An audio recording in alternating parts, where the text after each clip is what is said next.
తమ్ముడా బాగా ఆడుకుని చెమటలతో వచ్చాడు.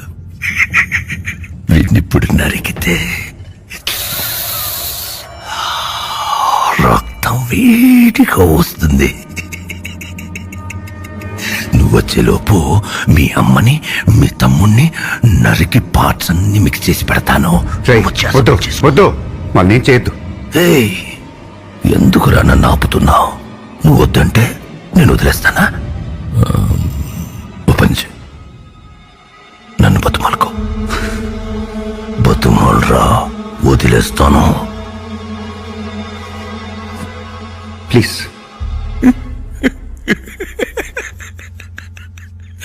2000 మంది చూస్తుండగా నా తమ్ముణ్ణి చంపి ఇప్పుడు రహస్యంగా నా చెవిలో ప్లీజ్ ప్లీజ్. నువ్వు వచ్చేసరికి నీ ఇల్లు వీధి మొత్తం జనాలతో నిండి